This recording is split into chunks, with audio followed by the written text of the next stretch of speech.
This is the Lone Crater YouTube. We hope this video helps. Howdy, partners.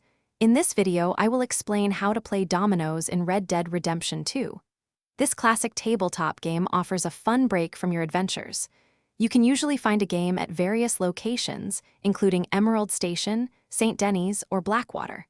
There are 3 popular variations to enjoy: draw, all threes, and all fives. No matter the version, your main objective is always to be the first player to get rid of all the dominoes in your hand. Let's dive into the rules.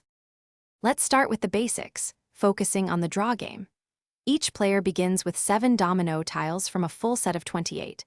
On your turn, you must match the number of pips on one of your dominoes to an open end of the domino chain on the table.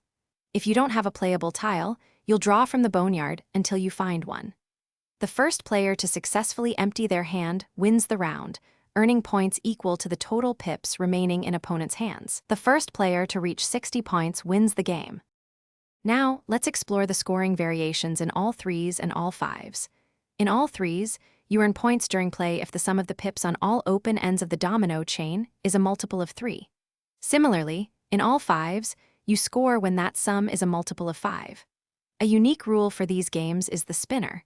The first double tile played allows dominoes to be linked to all 4 of its sides. The goal in all threes is to reach 90 points, and in all fives, it's 100 points. To increase your chances of winning, focus on emptying your hand as quickly as possible. This minimizes the points your opponents can score from your remaining tiles. Pay close attention to the dominoes your opponents play. This can give you clues about what they might be holding or what numbers they need.